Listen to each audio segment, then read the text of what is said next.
คือแต่งใจเฮาบ่ถือซื่อหรอกความจริงมันหากเป็นจังซั่นอยู่แต่ใดล่ะพระพุทธเจ้าเพิ่นบอกว่าแม่นเบิดน่ะแต่ว่าเฮาแต่งใจเฮาบ่ถือคันเข้าใจมันว่ามันเป็นจังซั่นแล้วก็มันก็บ่มีปัญหา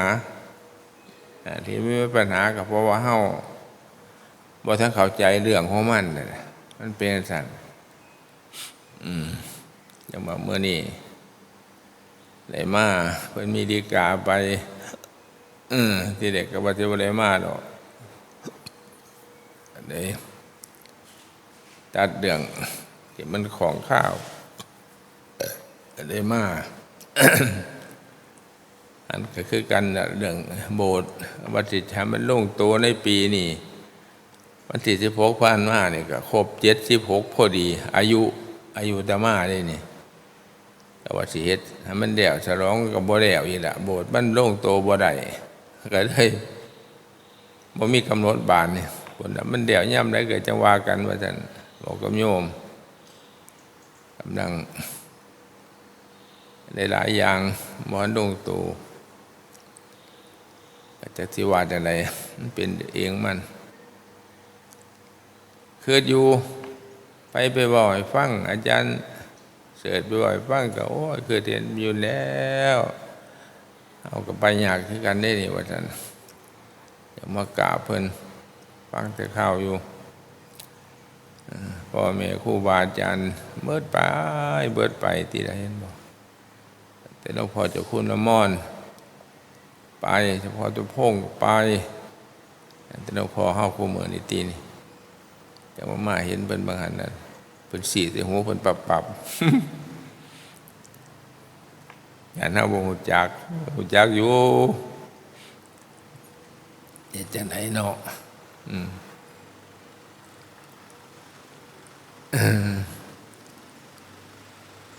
กะสร้างมันดอกทุกอย่างเฮาเข้าใจมันแล้วก็บ่มีหยังคือกันก็เฮามาปฏิบัตินี่ล่ะเฮามาปฏิบัติธรรมก็คือปฏิบัติเฮานี่ล่ะเพราะว่าธรรมทั้งหลายมันก็อยู่ในตัวเฮานี่ธาตุสี่ขันธ์ห้าเฮานี่รูปธรรมนามธรรมบ่ได้อยู่บนอื่นการเฮาเข้าใจแล้วว่านี่เฮาอยู่ไสก็สร้างธรรมก็อยู่กับเฮาบาดนำธาตุสี่ขันธ์ห้าของเฮานี่ล่ะเฮาเกิดมาใดมาก็เพราะธาตุสี่ดินน้ำไฟลมขันธ์ห้ารูปขันธ์เวทนาขันธ์สัญญาขันธ์สังขารขันธ์เพิ่นว่าเพิ่นมาให้เรียนรู้สิ่งเหล่านี้ที่มันมีอยู่เป็นอยู่นี่เอาเกิดมาได้มาก็ได้มาโดยความหลงเพิ่นว่าอวิชชาความบ่รู้ถ้ามันบ่รู้มันก็หลงบาดมันหลงขันธ์ห้าว่าเป็นตัวเป็นตนเฮาบาดความจริงมันก็เป็นสภาวะอันหนึ่งเท่านั้นการเฮาบ่เข้าใจมันบาดนี่มันก็ขัดแย้งขัดของกับใจเฮาเมื่อมันขัดของมันบ่เข้าใจบาดนี่มันก็เป็นสิ่งที่นำมาคือความทุกข์ความบ่เข้าใจนี่เห็นธาตุสี่ขันธ์ห้าว่าตัวว่าตนว่าตัวเราของเราว่าเอาว่าแม่นมันก็แม่นโดยสมมุติมันบ่แม่นที่เฮาบ่เข้าใจบาดการเฮาเข้าใจดีในสิ่งเหล่านี้เฮาใช้ของสมมุติว่าขันธ์ห้าว่าธาตุสี่ขันธ์ห้าเฮานี่มันก็เป็นจังซั่นรูปนามรูปธรรมนามธรรมเพิ่นว่าทั้งสองอย่างเนี่ยมันมีในตัวเฮานี่แต่ผลแต่เฮาเกิดมาพุ่นคันมีเกิดขึ้นมาเบื้องต้นท่ามกลางที่สุดมันก็คือเสื่อมคือตายไปมันสิ้นไปเสื่อมไปสลายไปหมดไปจนที่สุดมันก็ใช้บ่ได้การเฮาเข้าใจไว้มันก็บ่มีหยังบาดถึงมันมีอยู่มันก็เป็นเรื่องของมัน ขันเขาพอเข้าใจมันก็หลงบานหลงกับรู้มันก็อยู่บนเดียวกันบาน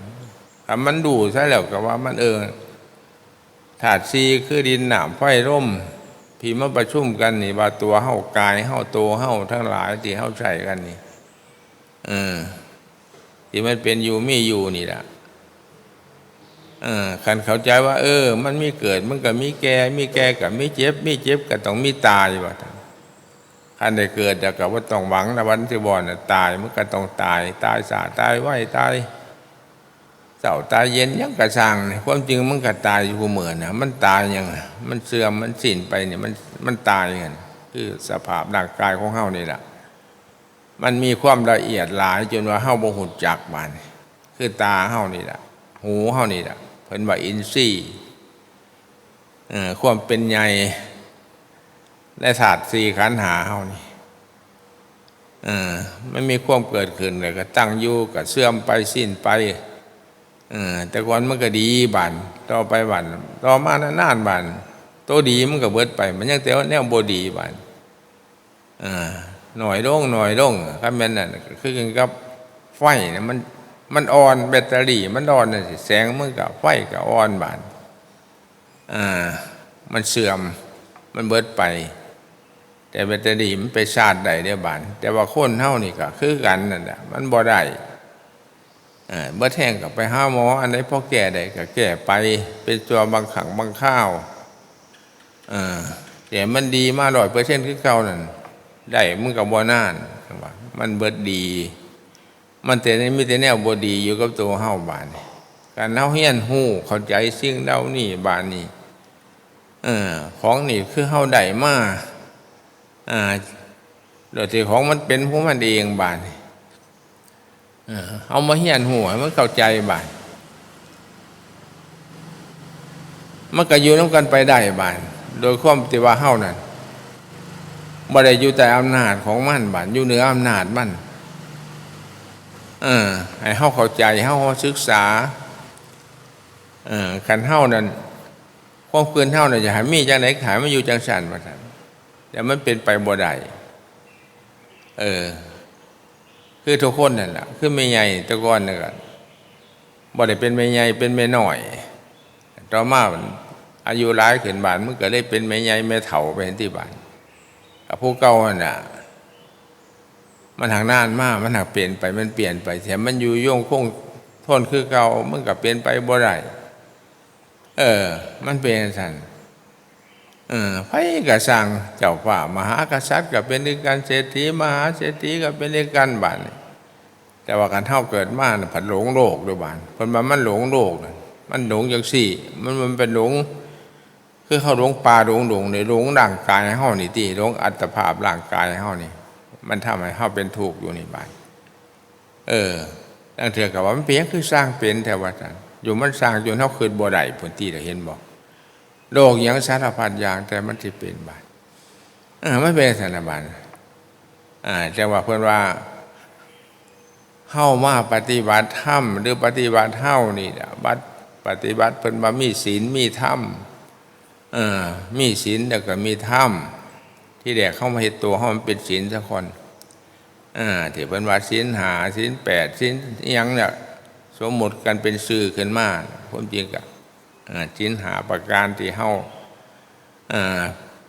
สมมุติว่าเป็นตัวตนเฮาเป็นคนเฮาขึ้นมานี่คุณสมบัติคุณคนธรรมของมนุษย์เฮาก็คือผู้มีศีล5เพิ่นว่าการศีล5สมบูรณ์บริบูรณ์นั่นน่ะเพิ่นว่าได้เป็นมนุษย์คันศีล5เฮายังบ่สมบูรณ์บริบูรณ์อยู่สิบกพร่องซ้ำไหนก็สร้างนั่น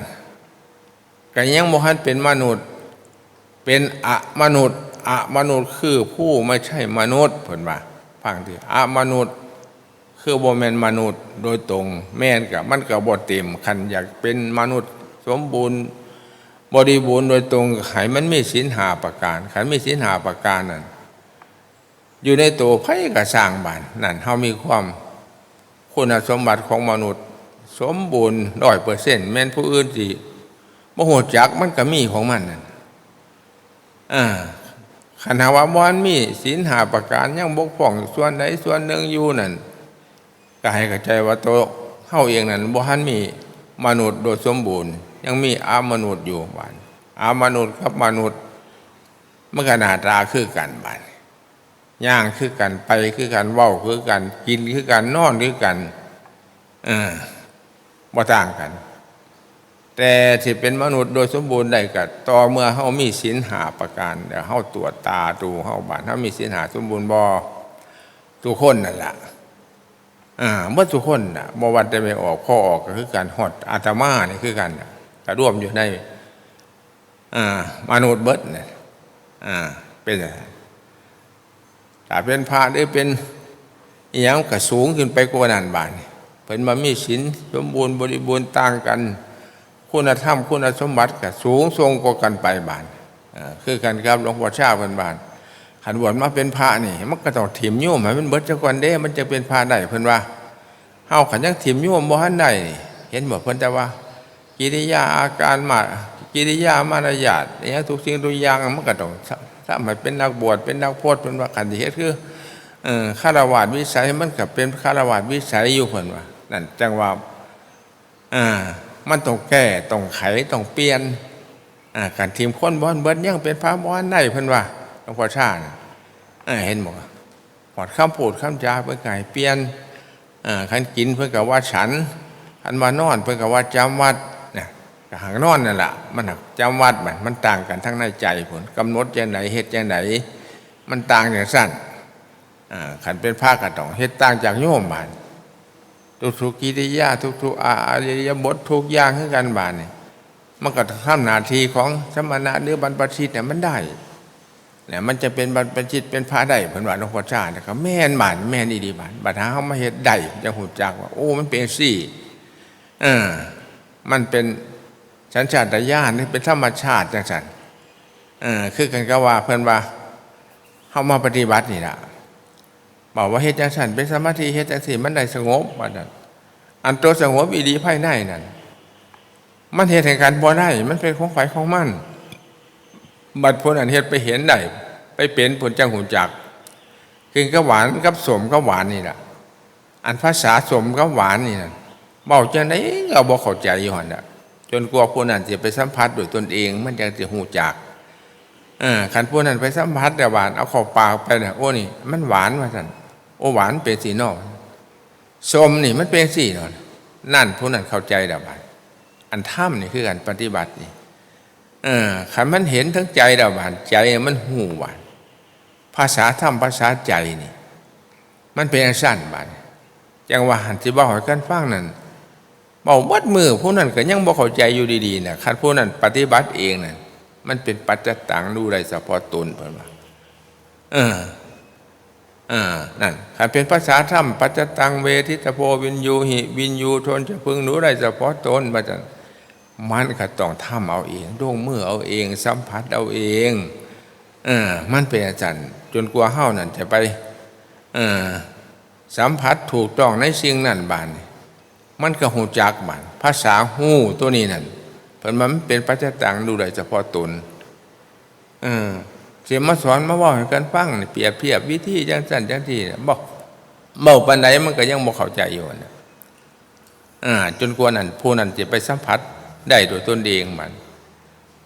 สัมผัสทั้งกายสัมผัสทั้งใจมันเป็นอย่างนั้นเรื่องภาษาธรรมมันจังเป็นอย่างนั้นจังบอกพระพุทธเจ้าเพิ่นว่า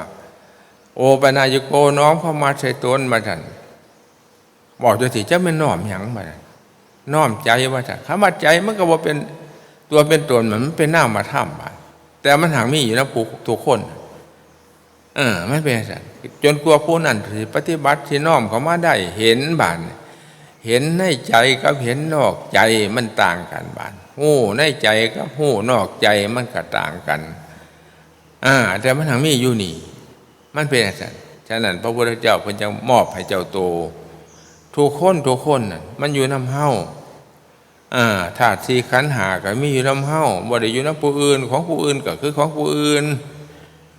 ของเฮาก็คือของเฮาการเฮาปฏิบัติเองบาดจังว่าพระพุทธเจ้าเพิ่นว่าธรรมะของเพิ่นนั่นเบิดบ่เป็นแม้แต่พระพุทธเจ้าจะนิพพานไปแล้วธรรมะเพิ่นก็บ่ได้เอาไปนำ บ่เบิดคันผู้ใดปฏิบัติตราบใดทุกสิ่งทุกอย่างมันก็ยังมีอยู่เป็นอยู่เห็นอยู่น้ำเฮานี่ละบาดคันเฮาลงมือปฏิบัติละบาดมันจังสิเห็นจังสิหูคันบ่ปฏิบัติมันก็บ่หูอยู่หั่นเด้ออยู่น้ำเฮาหั่นทุกสิ่งทุกอย่างมันมีทั้งรูปทั้งนามรูปธรรมนามธรรมทั้งหมดทั้งสิ้นเพิ่นว่าแม่นบ่มันแม่นเบิดอยู่ในตัวเฮานี่บาดที่เฮาสวดอยู่เห็นบ่ทุกอย่างน่ะมันได้สวดอยู่ไสสวดอยู่ป่าเข้าแต่ว่ามันอยู่ในร่างกายเฮานี่คือก็เพิ่นเขียนเป็นตัวหนังสือเป็นคำพูดคำสวดทั้งหลายนั่นอันเฮาเว้าแต่ปากคือเสื่อหวานใจเฮาบ่เป็นใจเฮาบ่เห็นมันก็คือเก่าที่บ้านจังว่าปฏิบัติธรรมกับปฏิบัติเฮาปฏิบัติกายปฏิบัติใจเฮาในที่บ้านศีลก็อยู่นี่บ้านบ่ได้อยู่บนอื่นอยู่น้ำกายน้ำวาจาวาจาคือคำพูดเฮากายก็คือทั้งหมดเองสิ่งใดที่ทำโดยกายความถูกต้องทางกายความผิดกับทางกายหวานทางวาจาคือคำเว้าหวานจังแต่ก่อนเฮาเป็นโยมเป็นฆราวาสธรรมดาอยากเว้าจังไดมันก็เว้าได้บ้านพูดเทศพูดส่อเสียดพูดคำหยาบพูดเจ้อเพิ่นว่ากะปาคือกันน่ะเว้านี่บ้านฉะนั้นเฮามาสังวรเมื่อสังวรเนี่ยก็ยังพอสังร่วมฟังที่หลายชั้นเด้สังวรสังร่วมระวังอีกบ้านโทหันตัวระวังนี่เฮ็ดแล้วนี่มันต้องฝึกสติเฮาว่าสติความระลึกได้เพิ่นว่าสัมปชัญญะความรู้ตัวบัดเพิ่นว่าอันนี้มันก็เป็นนามมันบ่เป็นรูปบาดแต่มันหังมีอยู่ในรูปโตเฮานี่ฉะนั้นเฮาเมื่อใดเฮามีสติบานสติสัมปชัญญะเพิ่นว่า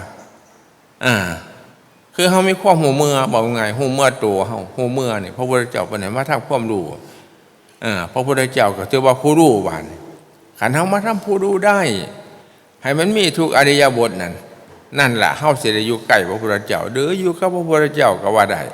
พระพุทธเจ้าก็ว่าผู้รู้ผู้ตื่นผู้เบิกบานเห็นบ่เฮาสวดไผรู้ไผตื่นของเพิ่นก็รู้ของเพิ่นเนี่ยตื่นกับเพิ่นก็ตื่นของเพิ่นน่ะบาดเบิกบานเพิ่นก็เบิกบานไปเดี๋ยวบาดเฮาก็ไม่เฮ็ดของเฮาเดี๋ยวบาดถ้านำเฮ็ดเฮาในบาดนี่เฮาก็สิเห็นพระพุทธเจ้าบ่แม่นเว้าแต่ปากเปล่าซื่อใดดูทุกเมื่อทุกเวลานี่มาทำผู้รู้เพิ่นว่ามาทำผู้ตื่นมาทำผู้เบิกบานอยู่นำเฮานี่ทุกๆอริยบทยืนเดินนั่งนอนเพิ่นว่านี่คือผู้ปฏิบัติกันผู้ปฏิบัติเป็นที่บ้านที่บ่มีสติดูตัวทั่วพร้อมเพิ่นว่าก็หมายว่าทุกขณะทุกเวลาน่ะเฮาบ่ดื่มโตคือเฮารู้โตที่บ้านคันเฮาดื่มโตก็คือมันรู้มันบ่ดื่มมันดื่มมันก็หลงบาดบ่ได้หลงอยู่บ่เดินนี่ดูหยังก็สร้างสู้ดูตัวบ่ได้คันดูตัวนี่ดีที่สุดไม่ออกเด้อมาฝึกความรู้สึกตัวเฮานี่คือผู้ปฏิบัติบาดนั่งอยู่นี่ก็ฮู้ว่าเฮานั่งอยู่ฟังอาตมาบอกอยู่นี่ก็ฮู้ว่าฟังอาตมานี่ฮู้ตัวนี้ฮู้ปัจจุบันนี่ฮู้อดีตอนาคตเพิ่นก็บ่เอามายุ่งบาดนี่มันเป็นซั่นฉะนั้นผู้ปฏิบัติดีๆนั่นอันผู้เพิ่นเป็นเพิ่นได้เพิ่นปฏิบัติเพิ่นเป็นนั่นเพิ่นจังบ่มีความคิดหลายบ่เว้าหลายคันพระองค์ใดมาเว้าใหญ่คุยหลายเว้าบ่มีสังวรทั้งดวงนั่นพระบ่มีศีลพระบ่มีศีลคันอยู่กับหลวงพ่อจ้าแหละเพิ่นบ่มักโอ้ยเพิ่นว่าหมาตัวนั้นมันกัดได้น่ะมันบ่เห่าดอกเพิ่นว่าหันหมามันยังเห่าอยู่มันปากเป่าเพิ่นว่าเพิ่นเว้าแต่เพิ่นเว้าเทียบพระดิมีแต่คุยนี่มีแต่เว้านั่นมันบ่สังวรทั้งดวงมีหยังมันสิได้หยังเพิ่นว่าซ้ำหมาครัวนั่นแหละเพิ่นว่ามันบ่ได้กัดหยังดอกเห่าวัวๆอยู่เพิ่นว่าหมาปากเป่าเพิ่นว่าอันพระคือกันน่ะมันแต่คุยมันบ่สังวรทั้งดวงมีหยังในพระขี้คุยเพิ่นว่าเพิ่นบ่มักที่หลวงพ่อชาคันองค์ไหนนั่นที่นักปากคั่นบ่ค่อยเว้าบ่ค่อยพูดสังวรทั้งทั่วเว้าน้อยเพิ่นสรรเสริญมันเป็นจังซั่นมันบ่เว้าแต่มันหูเมื่อโตอยู่มันหูสึกโตอยู่เพิ่นว่ามันสังวรทั้งทั่วมันรักษาโตได้นั่นเพิ่นว่าคันมันบ่รักษาโตเห็นบ่มันบ่ได้ฮู้จักหยังนั่นเว้าอยู่วัดมือเว้าอยู่แว่ๆอยู่เพิ่นว่าบ่ฮู้จักว่าจะเว้าอีหยังเพิ่นว่าน่ะมันเป็นอาบัติเพิ่นว่ามันเป็นโทษแล้วบ่เป็นหยังเพิ่นว่าคันมานั่งเศร้าเว้าคือนั่งคอหักเพิ่นว่าคอหักจังว่ามันได้เหือยยืดๆอยู่เนี่ยห้วยเพิ่นว่า ห้าเลยหลวงพ่อชาติเป็นสันไหนอาตมาเคยอยู่กับเพิ่นกันองค์ไหนสิเฮ็ดสิแปลกๆหมู่เนี่ยเพิ่นกัดสรรเสริญใหญ่อยู่ดิเบิ่งคือคุณอันนั้นนี่เป็นหยังเพิ่นว่าไปไสมาไสบ่คุยบ่เว้าคือหมู่ดอกย่างแต่บ่สิเหยียบลงไปหันเพิ่นว่าหันไปบิณฑบาตก็เบิ่งแต่ในบาตรเจ้าของเบิ่งแต่บ่สิก้าวไปหันบ่พาเบิ่งหน้าไม่ออกเด้เพิ่นว่าอันองค์ขี้เดือไปหาแนวเบิ่งแต่หน้าไม่ออกเพิ่นว่าไปเอาแต่แนวบ่ดีมาใส่ใจมันสิเป็นหยังเพิ่นว่าเอาไปมาแล้วบ่มีพระเพิ่นว่ามีแต่ของขี้หายในใจเอาไปมาอยู่พรรษาหนึ่งน่ะมากราบปั๊บเบิดบุญเพิ่นว่าห้ยมันก็เบิดแล้วเพราะมันบ่เฮ็ดบุญเพิ่นว่าหายจังซั่นเด้หลวงพ่อชาเฮาสอนน่ะมันเอาไปปฏิบัตินี่มันสิเป็นหยังเพิ่นว่าห่วยหายจังซั่นเด้หลวงพ่อชาเป็นจังซี่เว้าอยู่กับหลวงพ่อชาเป็นสอนจังซี่เด้แม่อันนี้เว้าให้ฟังแม่นจังซั่นอันองค์ไหนสิอยากนักปากเนี่ยบ่ค่อยเว้าหยังนั่นเพิ่นเว้าจังซั่นตัวผู้ปฏิบัติเพิ่นว่าฮู้จักตัวเพิ่นว่าอันนี้มันบ่ฮู้จักหยังมันสิเป็นหยังเพิ่นอันก็ไม่ออกคือกันนะครับผู้ใดมักเว้าจังซั่นจังซี่แน่แล้วแต่ก่อนเห็นไม่ขาวเนาะเพิ่นฟังเพิ่นเจ้าเว้าไปเบิดบ่เพิ่นว่าคันเบิดเด้อบัดเพิ่นสิเว้าเพิ่นบ่เว้าไปได้เด้เห็นแต่เรื่องผู้อื่นบ่ดีบัดเฮามันดีส่ำไหนดอกเพิ่นว่าเฮาเป็นจังไดดอกเพิ่นว่าคันมาดอกโอ้คักเด้อหลวงพ่อชาไม่ซี่แต่นั้นแล้ววันบ่มากราบเสือบ่เบิ่งเรื่องเจ้าของในแม่น่ะเว้ยพาแต่เบิ่งแต่ผู้อื่นได้เพิ่นว่ามันก็เห็นแล้วเขาเห็นแต่เบิ่งแต่ผู้อื่นเว้ยเห็นแต่ขี้หายผู้อื่นขี้หายเจ้าของมันสิเห็นเพิ่นว่าบอกว่าสั่นได้แต่นั้นมาบาดได้เคสปัญญังเด้อบาดนั่นแล้วเขาพาเบิ่งแต่เรื่องผู้อื่นเพิ่นว่าเรื่องเจ้าของน่ะบ่เบิ่งเพิ่นว่ามันเอาขี้หายบาดผลสุดท้ายน่ะมันขี้หายกว่าเขาเพิ่นว่าการผู้ปฏิบัติดีๆบ้านมันบ่ได้ไปสนใจเรื่องผู้อื่นในบ้านสนใจเรื่องเจ้าของปฏิบัติเจ้าของ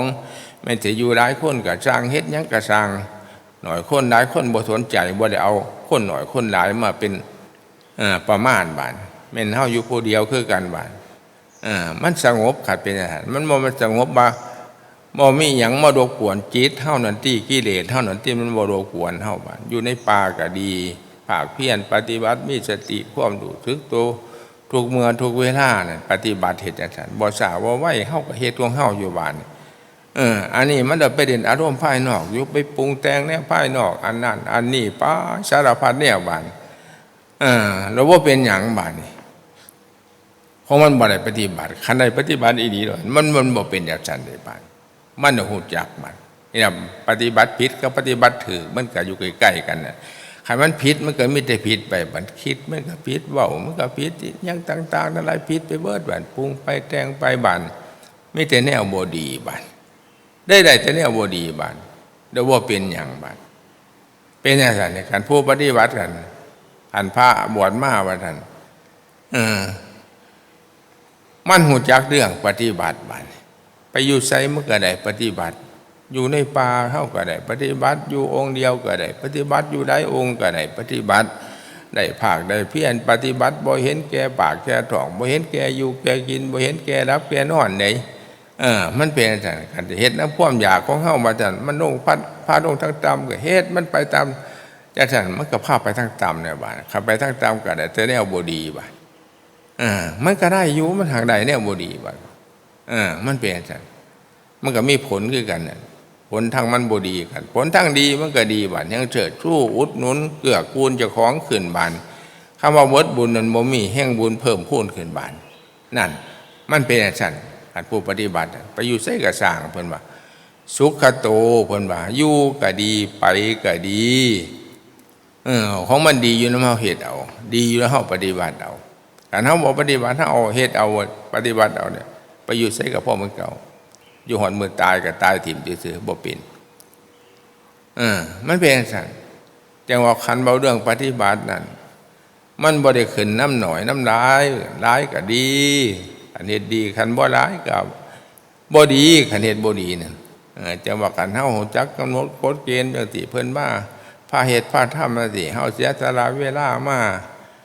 คันแม่นแนววันบานมาเฮ็ดให้มันถูกต้องบานมันเป็นเรื่องของเฮาตัวเรื่องปฏิบัติบ่เป็นเรื่องของผู้อื่นมันก็จบเรื่องบานที่เฮาจะเฮ็ดบ่หรือบ่เฮ็ดตอนนั้นบานแห่งดีบานนี่จังว่าเพิ่นว่าพระพุทธเจ้าเพิ่นเว้าไว้นั่น มันเป็นเรื่องของตัวเฮาอัตถิอัตโนนาโถตนแดเป็นที่พึ่งของตนเพิ่นว่าเฮาจะไปพึ่งคนอื่นบ่ได้มันเป็นเรื่องของเฮาใจเฮาก็ต้องเฮารักษาใจเฮาจิตเฮาก็ต้องเบิ่งเฮามีสติดูตัวทั่วพร้อมทุกเมื่อทุกเวลาทุกอริยบทเฮานั่นให้มันหูตัวเจ้าของอยู่บ้านให้มันหูจักหูเจ้าของบ้านเรื่องอดีตเรื่องอนาคตอย่างนั้นมีบ่มีอยู่แต่ว่าเฮาบ่มันมาอยู่ก็ปล่อยไปตามเรื่องของมันบ้านเอาแต่เรื่องของเฮาตอนนั้นเนี่ยมันก็ได้ปฏิบัติบ้านมันเป็นอาจารย์ยิ่งภาคยิ่งเพี้ยนไปเท่าไรบ้านมันก็แห้งดีบ้านนี่เฮามีสติดูตัวทั่วพร้อมอยู่บ่ขาดตอนขาดเวลาบ้านจิตเฮานั่นจำกันก็ว่าเฮาปั่มล่มเขาในยางในโดดนั่นมันบ่มีรูรั่วมันบ่มีรูรั่วเฮาปั่มเข้าไปบ้านเข้าไปมีแต่เข้าไปคือดูกโป่งเข้าไปจนเต็มบ้านเมื่อมันเต็มจนมันล่มมันแน่นจนมันดูดเมื่อมันลอยตัวขึ้นในอากาศลอยขึ้นไปล่มพาไปไหลไปในอากาศลูกโป่งเนี่ยเห็นบ่ให้ขันมีรั่วๆนะวันแป๊บลงมาเดียวตกตุบลงมาเบิดดมผู้ปฏิบัติเท่ากับจังสันนะวันมันบ่มีอารมณ์ภายนอกเขามาบ้านมันมีอยู่อารมณ์ภายนอกเฮาบ่ได้สนใจมันบ้านเฮามาเบิ่งเอาไก่เบิ่งเอาจอดๆเรื่องมันก็หน่อยบ้านหูตัวทั่วพร้อมเขาจะคล้องถอนรักเขาจะคล้องถอนเก่าไปต้อยกลับหูโตอยู่เฮ็ดหยังอยู่บ้านมันก็หูจักบ้านเขามันมาผ่านจิตเขาเบิ้งจิตเป็นว่าคันบอกว่าเบิ้งจิตดูจิตนี่ก็ยังสิบ่จักแต่ในไม่ออกห้องจิตมันบ่เป็นตนเป็นตัวมันเป็นนามธรรมมันเป็นนามธรรมแต่ว่าเฮาหูจักวิธีการมันบานนี่หูจักวิธีการหูจักหลักการมันก็ปฏิบัติง่ายบานที่เด็กเข้าโมดจักบานเข้าไปเฮียนไปศึกษาหรือไปฟังคือมาฟังอาตมาติฟังอาตมาบ่อยฟังหูจักจุดมันหูจักหลักการมันนะบานเข้ากับปฏิบัติแม่นเดือดเข้าตัวเดือดปฏิบัติคือการหลวงพ่อชาเพิ่นไปฟังเทศน์หลวงปู่มันเพิ่นว่าเพิ่นดวงตาเห็นธรรมเนี่ยเพิ่นว่าแต่พอบางคนดอกห่วยผมไปฟังเทศน์ครูบาอาจารย์เฒ่าท่องครูบาอาจารย์เฒ่าหลวงปู่มันเพิ่นว่าผมดวงตาเห็นธรรมได้ทูลเพิ่นว่าโอ้ยแจ้งขั้วหลวงมันเป็นเรื่องของเฮาตัวเรื่องปฏิบัตินี่เบิดเพิ่นว่าคำว่าเบิดนั่นบรรลุดบ่ว่าซั่นบรรลุอยู่เพิ่นว่าบรรลุสั้นต่ำเพิ่นว่าคันแม่นผลใหม่ก็เป็นหน่วยละเพิ่นว่าแต่ว่ามันบ่ห่วงบ่โลนนี่มันสิมื้อนึงมันต้องสุกแน่นอนเพิ่นว่ามีความมั่นใจเลยเพิ่นว่านั่นน่ะผมสมาธิผมเกิดแต่บัดนั้นน่ะเพิ่นว่าผมได้สมาธิได้มีความมั่นใจว่าสมาธิคือความตั้งใจมั่นเพิ่นว่าแต่เมื่อนั้นน่ะเพิ่นว่าผมบ่ได้แสวงหาครูบาอาจารย์แต่ว่าผมบ่ดูถูกได้เพิ่นว่าแต่เมื่อนั้นน่ะมันเป็นเรื่องเฮาตัวเรื่องปฏิบัตินี่เพิ่นว่าบาดโอ้ยเพิ่นว่าจิตนี่ดีดโด่งๆเลยเพิ่นว่าแต่นั้นมาบาดทุกก้าวย่างมันอยู่ไสก็สร้างสติหูตัวทั่วพร้อมอยู่ทำความเพียรอยู่จักมันก็เป็นบ้าแล้วเว้ยเพิ่นอยู่โลกนึงเพิ่นว่าเป็นบ้านึงเพิ่นว่าก็บ้าก็แม่นเพิ่นว่าจักมันมาแต่ใส่ความขยันมันเพียรเพิ่นว่าเบิ่งแต่ความสิ่งใดที่ทำให้เฮาสิผิดนั่นมันสังวรระวังหมดเพิ่นมาหน่อยๆเนี่ยก็บ่ประมาทเพิ่นว่าขึ้นเชื่อว่ามันผิดนี่บ่เพิ่นว่าบ่กล้าดวงละเมินจะแม่นมันน่ะอายคักเพิ่นว่านี่มันละเอียดปานนั้นจิตเพิ่นว่าแห่งคักปานนั้นบานเชื่อมั่นเลยเพิ่นว่าเชื่อมั่นในเจ้าของเลยนั่นเพิ่นว่าต้องได้แน่นอนเพิ่นว่ามีแต่หวังว่าได้อย่างเดียวเพิ่นว่าฮู้อย่างเดียวเห็นแล้วเพิ่นว่าบานเห็นแล้วเห็นพระพุทธเจ้าแต่เพิ่นว่าแต่นั้นมาเนี่ยเพิ่นกล้าเว้าปานนี้เพิ่นก็เลือกผู้ที่บอกฟังได้เพิ่นบ่เว้าทั่วไปได้อาตมานี่เป็นผู้ปฏิบัติอุปถัมภ์บถาเพิ่นคักแท้ๆได้จังว่าเว้าหมู่ผู้ให้ฟังปฏิบัติหลวงพ่อมหาบุญมีเฮาเอาเด้อผมยอมมือน้ำเห็นในชาตินี้ว่าท่านว่ามันชาติหน้าเด้อชาตินี้แหละผมเฮ็ดมาแล้วเฮ็ดก็ต้องบ่ชาติด่างคนด่างขี่ด่างเหี่ยวกอบขี่กอบเหี่ยวเพิ่นผลได้ว่าท่านผมมาอยู่ไสผมบ่เคยอึดเคยอยากมีแต่อันไหนแล้วก็บ่อึดบ่อยากว่าท่านนี่ก็อานิสงส์ของการปฏิบัติครูบาอาจารย์เนี่ยว่าท่านอันนี้เปิดเผยให้ฟังเด้อว่าท่านผมบ่ได้บอกทั่วไปเด้ว่าท่านเนี่ยแม่นอีดีไว้เห็นบ่คือกันจะคุณเหลี่ยมอยู่วัดพงเห็นบ่เพิ่นก็บ่อึดนี่ยังก็บ่อึดพูนเป็นอาจารย์นี่อานิสงส์ ปฏิบัติกับครูบาอาจารย์เห็นในท่านตาในชาติมันเป็นอาจารย์จังว่ากล้าเว้ากล้าคุยกล้าแสดงออกมันเป็นอาจารย์อันนี้บอกความจริงให้ฟังใครเป็นอาจารย์ไปอยู่ไสกับบ่อึดบ่อยากครูบาอาจารย์นำดูแลเฮาเบิ่งเฮาเป็นหยังจังมานำดูแลนำเบิ่งเฮาปฏิบัติอย่าออกนอกดีดนอกร้อยอย่าเฮ็ดอย่าไปหวังสิ่งใดที่มันเสียผิดศีลผิดธรรมอย่าไปขวนขวายเศร้าบวชมาบ่มันหวังหาของจังซั่นอย่าไปเฮ็ดอย่าไปเฮ็ดให้มันสึกศีลสึกธรรมศีลธรรมที่รักษาเองดอกนี่อาตมาว่าจังซี่เด้นี่ก็แม่นอีหลีบาดศีลธรรมซอยเดือนจะแม่นง่ายบาดบ่ยากการเฮ็ดพิธีพิธรรมอะไรระวังศีลธรรมบ่ซอยเดือนนี่อึดยากดอกบาดอึดเบิดคู่แนวดูศีลดูหาก็สิบ่มีเขาเอาไปมาไผมาอยู่กับอยู่บ่ได้มันเป็นหยังจังดิการเทศน์ดีปฏิบัติดีลูกศิษย์ลูกหาก็มาเองเขาก็มาหาของดีเนาะเขาก็เบาดีบานบ่อึดเด้อาตมาก็บ่เคยเฮ็ดคือลูกศิษย์เด้ในพรรษานี่10กว่าองค์พุ่นออกพรรษาซุมื้อ7องค์8องค์อยู่ก็อาศัยกับเจ้านั่นติเดาอันไหนเฮาอายุหลายปานนั้นสิได้ไปเฮ็ดคือเขาบ่ได้ก็ต้องอาศัยลูกศิษย์ลูกหาคือกันกับหลวงพ่อชาญวัดประโพงมันเจริญมันว่าสิว่าเจริญแต่ผมมันบ่แม่นนี่เพิ่นว่าคันผมบ่มีลูกศิษย์ลูกหาไผสิเฮ็ดหยังได้เดินวัดเดินบ้านมันสิแปลนบ่เพิ่นว่าเพิ่นเปรียบเทียบคือกำแพงน่ะก่อนอยู่รุมบ่ดีหรือก่อนอยู่เทิงดีเพิ่นว่าก่อนอยู่เทิงกับก่อนอยู่รุมบ่มีก่อนอยู่เทิงมันสิสูงขึ้นได้จังได๋เพิ่นว่าก่อนอยู่รุมมันหนุนขึ้นมาบาดนี่เพิ่นเปรียบเทียบจังซั่นก่อนอยู่เทิงมันจังสูงขึ้นมาก่อนรุมหนุนขึ้นมาเพิ่นว่าเพิ่นเปรียบเทียบจังซั่นอันนี้คือการปฏิปทาการปฏิบัติในการมีลูกศิษย์ลูกหาก็บ่มีลูกศิษย์ลูกหาที่นั่นเทื่อมันก็เป็นของเก่าแน่เพิ่นว่าจังซี่ครับบุญเก่ามันเคยมีมันก็ได้กันบุญเก่ามันบ่มีเฮ็ดจังได๋ก็สร้างบ่ได้คือกันมันเป็นสิหลักการปฏิบัติคันผู้ใดปฏิบัติบานแม่นจังได๋ว่าซั่นเฮาเฮ็ดนำพระพุทธเจ้าพระพุทธเจ้าเพิ่นนิพพานไปแล้วว่าท่านเพิ่นก็ว่าได้เอาอีหยังไปนำเพิ่นเอาหยังสรีร่างกายเพิ่นเบิดไปแล้วบัดธาตุสี่ขันธ์ห้าเบิดไปแต่ว่าธรรมก็ยังคือเก่าพระนิพพานมรรคผลพระนิพพานก็ยังสมบูรณ์บริบูรณ์เต็มคือเก่าคันผู้ใดปฏิบัติฮอดซุมื้อนี้แหละยังบ่เบิดมีอยู่มันเป็นจังซั่นแต่ว่ายุคนี้สมัยนี้น่ะมันขาลงอีหยังมันก็ลงเมิดพระเจ้าพระสงฆ์คือกันบานมันมีแต่พิธีที่ตองกันภายนอกเฮ็ดหยังก็เป็นจังซั่นมันก็สิว่าจังได๋ล่ะบาดที่ว่ามันเสื่อมบ่ถ้ามันก็บ่มันเสื่อมน่ะมันยุคมันสมัยมันเป็นจังซั่นคันเฮาบ่เข้าใจบาดนี่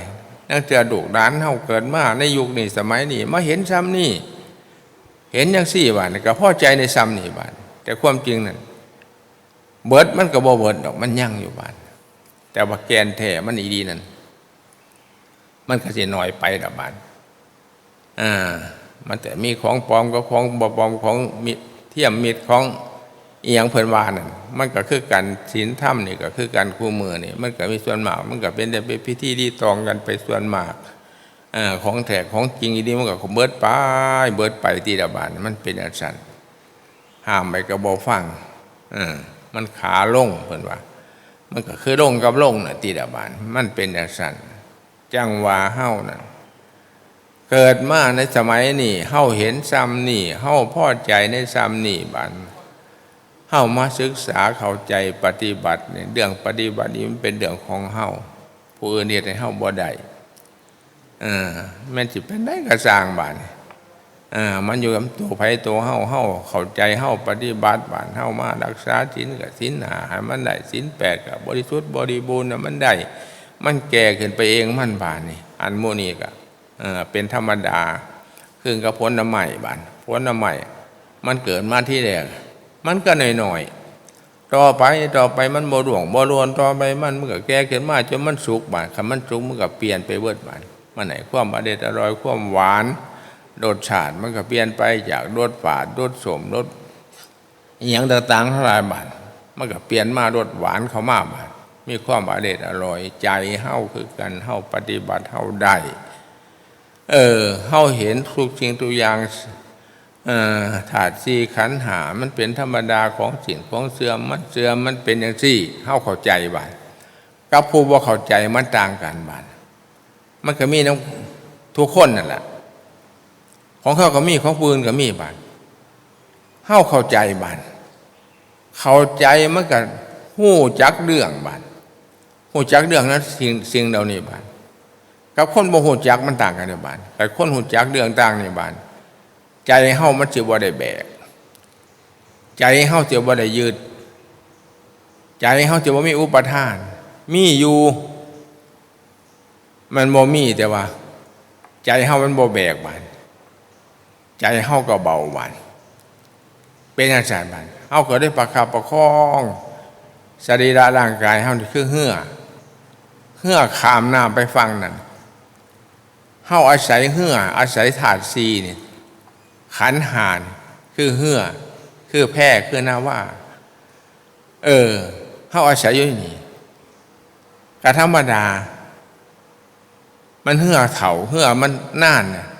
มันสิมีรูรั่วหยังต่างๆน้ำซึมน่ะเฮาก็ประคองมันไปอุดเอาแน่บ่ให้มันน้ำหัวแห้งอันนี้คือกันเดี๋ยวสิบ่ให้มันเป็นนั่นเป็นไปบ่ได้เจ็บบ่ปวดบ่เจ็บปวดมีเฮาก็เบิ่งไปประคับประคองไปสิให้มันหายบ่ให้เป็นไปบ่ได้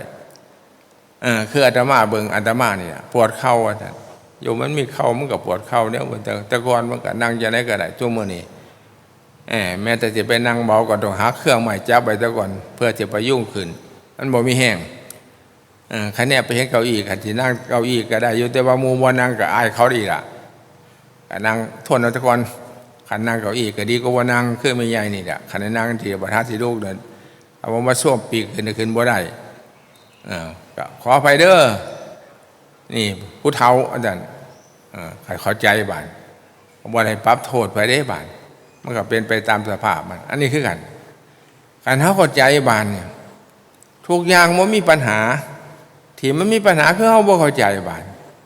เอาผู้นุ่มก็สิฮู้จักต่อไปคันนานๆไปก็สิเป็นขึ้นไม่ใหญ่กันเนี่ยต่อไปนี่ก็แนวมาเก้าอี้นั่งเก้าอี้ก็ใครก็นั่งเปื้อๆคันนั่งปานนี้ไปบ่ได้ดอกบาดยังบ่มันเบิดมันเสื่อมน่ะมันเป็นซั่นบาดนี่ก็เป็นสิ่งที่ควรเรียนรู้เด้นี่บ่มันจะบ่เรียนถูกคันเรียนรู้บาดเฮาฮู้จักมันทุกสิ่งทุกอย่างโอ้ยมันเป็นจังซี่เนาะว่าซั่นธาตุสี่ขันธ์ห้าดินน้ำไฟลมทุกสิ่งทุกอย่างมันบ่คือเก่ามันเปลี่ยนไปตามสภาพมันบาดการกินการอยู่ก็คือกันหน่อยลงบาดของเคยแซ่บอร่อยมันก็บ่ต้องการแล้วบาดมันกินหน่อยลงมันหาเป็นจังซั่นสายตาที่มองเห็นนำกันมั่วกับฟ้าไปเบิดบาดไปหาหมอตาก็หมดสภาพบ่ได้เขาก็บอกจังซั่นบาดเฮ็ดจังได๋บาดเข้าใจโอ้ไม่เป็นซี่ว่าท่านผู้คนตายไปคือการหนาวว่าท่านเขาเข้าใจได้เนี่ยหูจักมันมันเป็นสามัญเขาผู้ว่าเข้าใจต่างกันนี่กันผู้เข้าใจดิ้นรนแน่นะแต่โอ้เสียเงินจะต้องอะไรกับเสียดอกมันอาตมาเคยว่าสร้างมันทออันที่เขาทีนี้มันไปหาหมอหันนี่บ่ไปดอกอาตมาว่าหำอยู่น้ำกันนี่ล่ะเอาล่ะไปเพื่อได้กับขับกับอะไรมันอาตมาได้ว่าเอามาอยู่น้ำกันนี่ล่ะปวดกับปวดไปว่าท่านผ้าปวดนี่แหละไปเจ็บกับผ้าเจ็บนี่แหละไปมันไปได้กับไปขันไปบ่ได้กับที่ขอบอกหมู่พวกไปบ่ได้เด้อว่าซั่นสารภาพซะเดี๋ยวนี้มันพอไปได้กับใช่มันไปว่าซั่นสิไปมันไหนก็มีแต่ผู้ขับผู้ใดมันก็จักสิไปอยู่น้ำไผนรกไผก็ได้ว่าซั่นได้บอกอาตมาได้บอกเอามาอยู่น้ำกันนี่ล่ะเด้ออยู่ไปน้ำกันนี่ล่ะว่าซั่นสักมื้อนึงว่าซั่นจังม่วนชาดกกันนี่ล่ะว่าซั่นเผามันเริ่มกันเลยว่าต้องอีหยังมันบาดมันเป็นสันเสียบ่ให้มันเป็นเลยมันเป็นไปบ่ได้ทีมันผิดธรรมเนียมเด้อเข้าใจอย่างที่บาดก็อยู่น้ำกันได้สบายรักษาบ่ทันรักษาที่ส่วนที่มันรักษาได้บาดยาก็บ่ต้องกินมันเอาเศร้ากินมันอีหยังมาทันมันเป็นสินี่แหละเรื่องปฏิบัติเบิ่นเนี่ยปฏิบัติหมู่นี้ให้มันหูจักเรื่องหมู่นี้ก็น่าหูจักเรื่องหมู่นี้เฮาปฏิบัติเฮาเด้อก็ เออ คือกันกับหลวงพ่อชาเพิ่นว่าอยู่กับผู้เฒ่าเพิ่นว่าเพิ่นคนว่าแม่เพิ่นคือยังตายไปได้จังได๋ยังมาอยู่นำผู้เฒ่าก็อาตมาที่มันเฒ่าเพิ่นว่าอยู่กับผู้เฒ่าไปกับผู้เฒ่ามากับผู้เฒ่าเราบ่ฮู้จักความหมายนี่มันเป็นอาจารย์อันนี้คือการคู่เมื่ออาตมาก็อยู่กับผู้เฒ่าวันใดพ่อไปไหนก็ไปวันใดพ่อไปบ่ไหนก็บอกไปบ่ไหนเด้อขอยอมือน้ำถอนตัวอันนี้คือกันผู้เมื่ออาตมาว่าจะไปบิณฑบาตหลายยานมันดมไม่ออกมันเซ่ใช่ไม่ออกแต่หัวข้อไพ่ได้ไม่ออกว่ามันแกล้งได้นี่ว่าจันก้มน้องเทือนแล้วมือขึ้นมือตื้อผู้ห่วยมันหลายเถื่อเซ่จนไปตำต้นใหม่พุ่นโอ้ยขอทุกคนตัวเด้อเนี่ยบ่ไปไม่เป็นสันบาทก็ได้ขอกินน้ำมูไปบัดนั้นไปเด้อบัดนั้นผู้หน่อยผู้นุ่มเฮากับบ่แม่นประมาทแต่มันอยากไปอยู่มันไปบ่ได้บัดนั้นตามันก็บ่อำนวยให้ขาแข็งมันก็บ่อำนวยให้ก็หยุดเท่านั้นตัวให้ใจเนาะแต่ว่าปากมันยังมีอยู่มันก็เอาซ้ำมันเอาไหลเท่านั้นตัวบาดนี่มันเป็นนี่ก็ปฏิบัติอันนี้คือกันได้ไม่ออกเด้อขันจักจังสี่บานนี่อยู่ไสก็บ่มีแนวใดจะเป็นผิดเป็นภัยกับเฮาก็บ่เป็นผิดเป็นภัยก็จึงได้บาดต่างคนต่างเข้าใจกันต่างคนต่างให้อภัยกันบาดโดกภัยทั้งหลายบาดนั้นมึงหน้าที่มีแต่อย่างนั้นก็เอามาโดดบาดนั้นบ่ไปหยังขออยู่นำก็อยู่ถ้าไปพร้อมกันผลบานแต่เขาบ่เพิ่งใส่ให้โดดบานจบมันเป็นจังซั่นจังว่ามื้อนี้ได้มาพบไม่ปะพบปะไม่ออกทั้งหลายนี่ก็บอกซื่อๆดอกบ่น้อยบ่หลายก็มันจำนี่ก็ถือว่าดีเด้อไม่ออกเด้ออาตมาก็จักเว้าหยังล่ะ มาพอสมควรเอาขอยุติการแสดงปัจจธรรมเทศนาเอวังก็มีด้วยประกาศนีสาธุ